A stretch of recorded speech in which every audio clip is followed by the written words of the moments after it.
To get large, bright yellow lemons, I'm going to share 5 professional tricks with you today. These are tricks that very few people know. If you look at the lemons on my lemon plant, you can see that they are quite large in size. And notice this, they haven't dropped yet, even though they are fully yellow.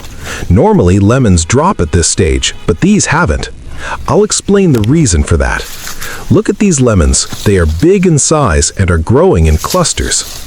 Now I'll tell you the special quality of this lemon plant and why it produces so many lemons in this way. First of all, I want to show you this lemon branch here. This particular lemon branch is a vegetative branch, which grows straight upward. This type of branch never produces flowers and never bears fruit. So this vegetative branch must be cut. The fewer vegetative branches you have, the more fruiting your lemon plant will produce. You must keep these branches under control because they never turn into permanent fruiting branches on any lemon plant. Now look, on my lemon plant, lemons have started forming during winter. This is not the main season. The main season is March, and during that time, the plant will produce more flowers and more fruit. You'll notice that the branches with flowers are slightly woody, meaning they are older branches. Fruiting always occurs on older, hardened branches. See this? New fruit is also growing on those same slightly old, hard branches. Their color is different compared to the very green branches. The branches that are very green with very green leaves are vegetative branches. These branches do not flower and do not bear fruit. Now I'll explain the second pruning method. This pruning should be done gently, not hard pruning. You should do soft or light pruning just like I have done here. I've lightly trimmed the branches so that small, older woody shoots can emerge, which are ideal for fruiting. This method is called light pruning. From these cuts, many small branches grow, and these are the ones that produce flowers. Lemon pruning should be done once a year. The best month for pruning is December, and you can also prune in January. Always do soft pruning. Remove vegetative branches and cut in a way that encourages small woody branches, because those produce more flowers. So this was all about pruning. You should never underestimate pruning when it comes to lemon plant. Now let's talk about light. If you look at my lemon plant, you'll notice that it is not very bushy. It doesn't look too dense. Instead, it looks open, allowing easy airflow, and light reaches every part of the plant. You can see that the branches here are not overcrowded. This is because I've done light pruning, and light pruning prevents the plant from becoming too dense. Wherever the branches start becoming too crowded, we cut them back. At the moment, you can't clearly see strong sunlight here because there are clouds overhead. Otherwise, direct sunlight falls on this lemon plant. That's why you can see flowering even out of season. Even though this is not the main season, flowering has still occurred. So you should keep your lemon plant in a way that it doesn't become too bushy or dense, because if it does, light won't be able to enter inside. Always make sure there is a clear path for light to enter the plant. Now, at the end, I'll explain why my lemons are so large, why they haven't dropped yet, and why all of them have such a uniform size. If we follow this branch backward and trace it from the start to see where it originates,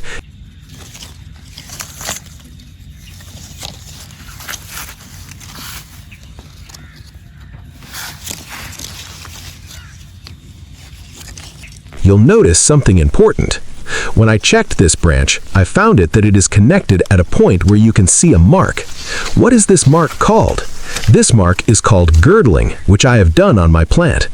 Only the branches where girdling was done have produced large lemons.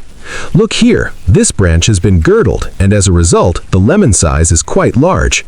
Girdling means that it increases the size of lemons and prevents fruit drop. See this branch as well. Girdling was done here too, and it also has large lemons. All these lemons are the result of that technique. So girdling prevents lemons from dropping and helps increase their size. However, girdling must be done very carefully. You should never do girdling without proper knowledge. Girdling is a horticultural technique used to improve flowering, fruit set, and fruit size in certain plants, especially fruit trees like citrus, mango, grapevines, and some ornamentals. In simple terms, girdling involves removing or interrupting a narrow strip of bark around a branch or trunk to temporarily block the downward movement of sugars and carbohydrates produced by photosynthesis. To understand girdling, it is important to know how nutrients move inside a plant. Water and minerals travel upward from the roots through the xylem, while sugars and food made in the leaves move downward through the phloem. When girdling is done correctly, only the phloem is affected, not the xylem. This means water uptake continues normally, but sugars accumulate above the girdled area instead of moving down to the roots. This accumulation of carbohydrates above the girdle plays a key role in promoting flowering and fruiting. High sugar levels signal the plant to shift from vegetative growth, leaves and shoots, to reproductive growth, flowers and fruits. As a result, girdled branches often produce more flowers, better fruit set, and sometimes larger and sweeter fruits. Girdling is commonly practiced before flowering or shortly after fruit set, depending on the crop. In citrus trees, it is often done to enhance flowering and reduce excessive vegetative growth. In grapevines, girdling is widely used to increase berry size and improve uniform ripening. However, timing is critical. If done too early or too late, the results may be weak or even harmful. There are different methods of girdling. The most common method is ring girdling, where a thin ring of bark, usually 2 to 5 millimeters wide, is removed using a sharp knife. Another method is wire girdling, where a wire is tightly wrapped around a branch to restrict phloem flow without cutting the bark. Both methods aim to create temporary stress, not permanent damage. Despite its benefits, girdling must be done carefully. Excessive or repeated girdling can weaken the plant, reduce root growth, and make the tree more vulnerable to diseases and environmental stress. Girdling should never be done on young, weak, or stressed plants. It is best applied only to healthy, mature trees and only on selected branches, not the main trunk unless recommended for that species. Girdling is a powerful but advanced plant management technique.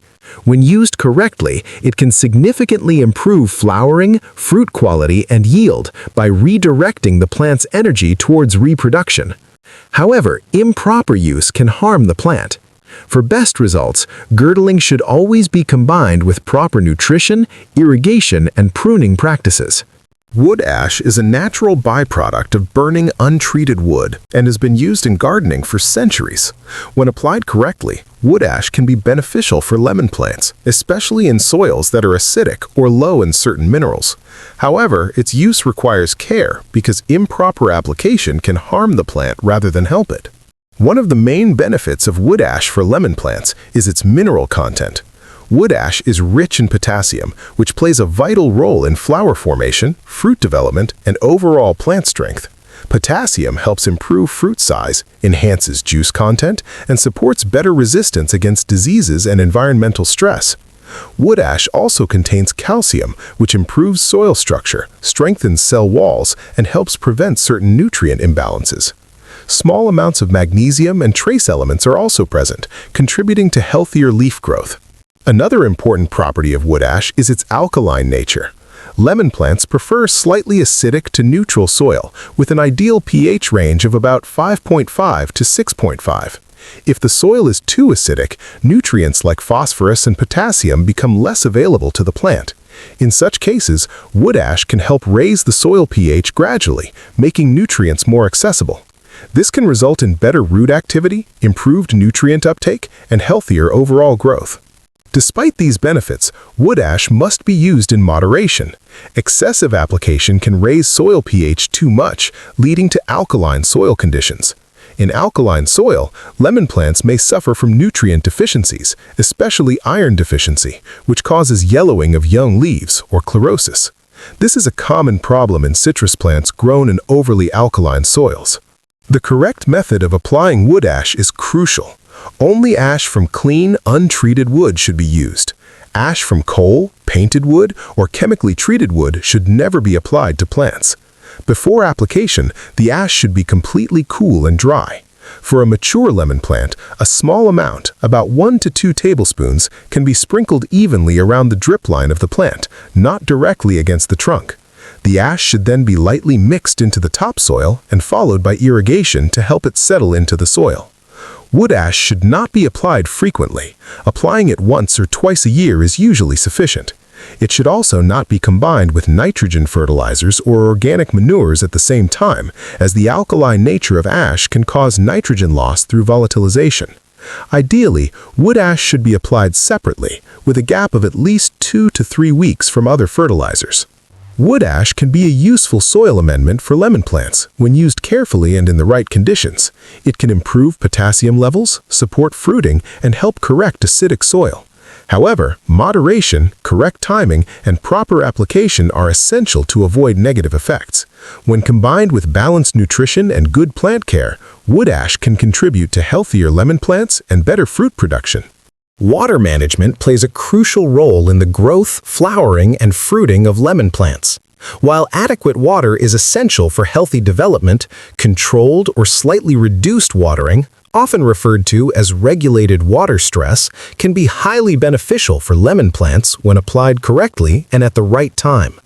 This practice is commonly used by experienced growers to improve flowering and fruit set. Lemon plants naturally respond to environmental stress as a survival mechanism. When water supply is slightly reduced for a short period, the plant senses stress and shifts its internal balance from vegetative growth, leaf and shoot production, toward reproductive growth, flower and fruit formation. This happens because limited water availability slows excessive leaf growth and encourages the accumulation of carbohydrates in the branches, which later support flowering once normal watering is resumed. One major benefit of reduced watering is improved flowering. Continuous heavy watering keeps the plant in a constant vegetative state, resulting in lush green growth but fewer flowers. In contrast, a short period of controlled water stress, usually 10 to 20 days depending on climate and soil type, can trigger uniform and stronger flowering after irrigation is restored. This technique is especially effective before the natural flowering season of lemon plants. Another advantage of controlled watering is stronger root development. When water is not overly abundant, roots are encouraged to grow deeper and spread wider in search of moisture. This leads to a more robust root system that improves nutrient uptake and increases the plant's ability to withstand heat and drought conditions in the long term. Overwatering, on the other hand, often results in shallow roots and poor oxygen availability in the soil. Reduced watering also helps prevent common problems such as root rot and fungal diseases. Lemon plants are sensitive to waterlogged soil, which limits oxygen supply to the roots and creates ideal conditions for pathogens. By avoiding excessive irrigation, soil aeration improves, root health is maintained, and disease risk is significantly reduced. However, it is important to understand that reduced watering does not mean water starvation. Severe or prolonged drought stress can damage the plant, cause leaf drop, reduce fruit size, and even lead to flower or fruit abortion.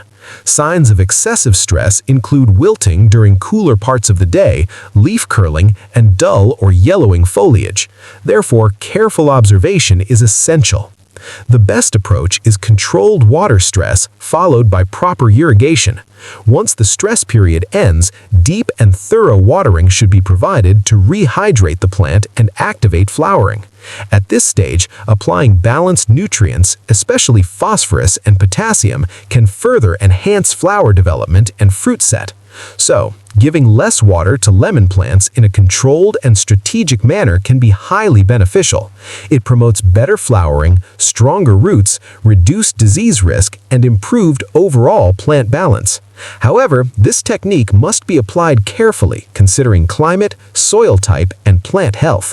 When done correctly, controlled watering becomes a powerful tool for increasing lemon yield and quality without harming the plant.